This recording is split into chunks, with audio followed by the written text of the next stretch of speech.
दिगंबरा दिगंबरा श्रीपाद वल्लभ दिगंबरा अवधूत चिंतन श्री गुरुदेव दत्त. नमस्कार. तुमच्या सर्वांचे श्री स्वामी भक्ती या चॅनलमध्ये स्वागत. सर्वांना श्री स्वामी समर्थ. आज मी तुम्हाला श्री स्वामी चरित्र सारामृत ग्रंथाचे पारायण करताय, पण तुम्हाला अनुभव येत नाही, प्रचिती येत नाही.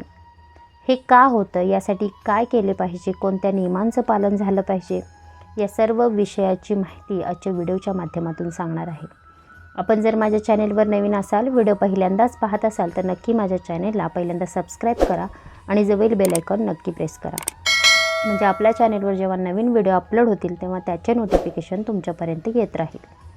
व्हिडिओ स्किप न करता अगदी शेवटपर्यंत नक्की पहा.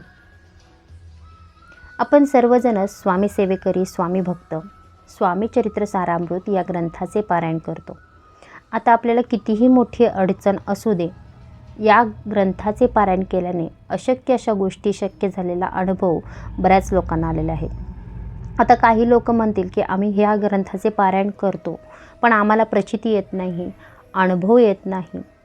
तर एक लक्षात घ्या, कोणत्याही गोष्टीचं आपण जेव्हा पारायण करतो तेव्हा आपलं ते किती भक्तीने करतो, किती विश्वासाने करतो, या गोष्टी देखील अवलंबून असतं. त्याचबरोबर यामधील काही जे नियम असतात हे आपण पाळलेच पाहिजेत. आता एखाद्या वेळेला आपल्याला शक्य नाही पाळणं, तर ठीक आहे, पण अशा वेळेला काय करायचं आहे, तर याविषयीची माहिती आज आपण पाहूया. श्री स्वामी चरित्र सारामृत हा ग्रंथ अतिशय उच्च कोटीची सेवा आहे, जी स्वामी महाराजांसाठी आपण करतो. आपल्याला कितीही दुःख असू दे, संकट असू दे, स्वामी महाराज नक्कीच आपल्याला मार्ग दाखवत असतात.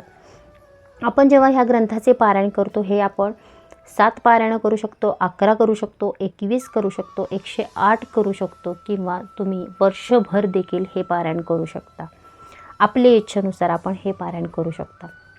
श्री स्वामी चरित्र सारामृत ग्रंथाचे पारायण म्हणजे काय, तर 1 ते 21 अध्याय जेव्हा आपण पूर्ण वाचतो तेव्हा त्याचा एक पाठ होतो.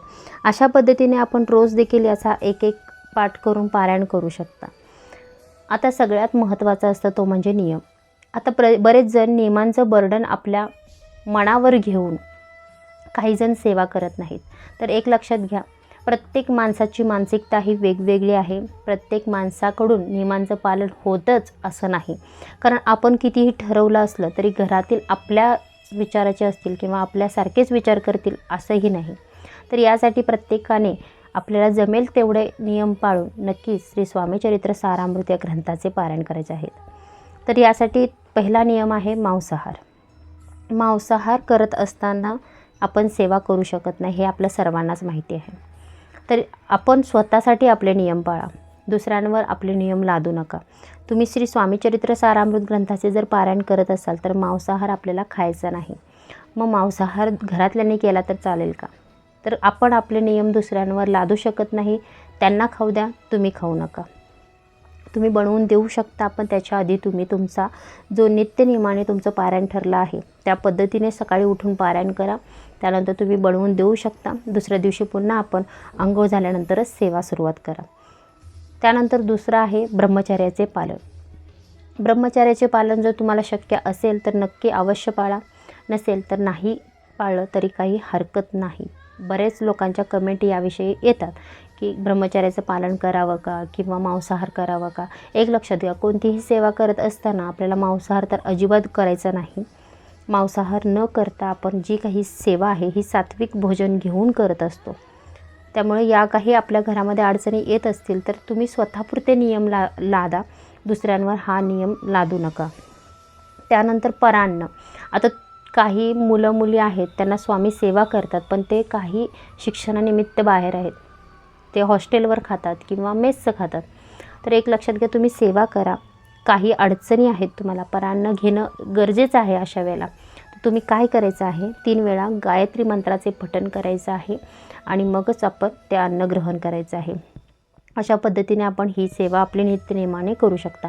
तुमच्या इच्छेनुसार तुम्ही किती पारायण करायचे त्या पद्धतीने तुम्ही हे नियम पाळायचे आहेत.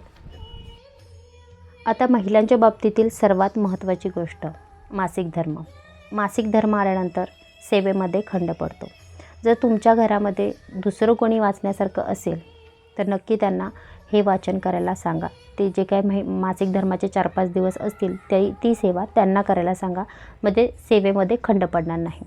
आणि जर कोणीच वाचणारं नसेल तर 4-5 दिवस तुम्ही थांबा आणि जिथं आपला पारायणात संपला आहे, म्हणजे समजा तुमचे जर 12-13 पारायणं झाले असतील आणि मासिक धर्म आला असेल तर तुम्ही मासिक धर्म पूर्ण झाल्यानंतर आपण जो येणार 6व्या दिवसापासून आपल्याला 14वं पारायण करायचं आहे. तुमच्या इच्छेनुसार 14पासून सुरुवात करा किंवा पहिल्यापासून सुरुवात करा, तुमच्या इच्छेनुसार. एक लक्षात घ्या, आपण ज्या सेवा करतो या अगदी आपल्या मनोभावे असल्या पाहिजे, भक्तीने आणि विश्वासाने असल्या पाहिजे. तेव्हा आपण जे काही सेवा करतो याचा अनुभव, याची प्रचिती ही प्रत्येक भक्ताला येत असते. प्रत्येक गोष्टीचं हे असं करू का किंवा याचं मनावर ओझं घेऊन, बर्डन घेऊन मनामध्ये जर सतत तोच विचार करत राहिला तर तुम्ही जी सेवा करता त्याचं काहीही फलित प्राप्ती होणार नाही. शुद्ध मनाने, चांगल्या मनाने जेव्हा तुम्ही पॉझिटिव्ह विचाराने हे जे पारायण आहे हे कराल तेव्हा नक्कीच तुमच्या ज्या काही इच्छा आहेत या पूर्ण होतील. त्यामुळे नियमांचं बर्डन घेऊन, मनावरती ओझे घेऊन कोणतीही सेवा केला तर तुमच्या मनामध्ये कोणतीच इच्छा असेल ती होईलच असं नाही. त्यामुळे जी कोणती सेवा करत असाल त्यावेळेला शुद्ध मनाने तुम्ही ही सेवा करा. नक्कीच तुम्हाला त्याची फलप्राप्ती ही सुंदर आणि चांगलीच मिळेल. स्वामी तुमच्या सर्वांच्या सर्व चांगल्या इच्छा पूर्ण करोत ही स्वामींचरणी प्रार्थना. व्हिडिओ आवडला असल्यास नक्कीच व्हिडिओला लाईक करा, चॅनेलला सबस्क्राईब करा, व्हिडिओ जास्तीत जास्त लोकांपर्यंत शेअर करा आणि कमेंट नक्की करा. श्री स्वामी समर्थ.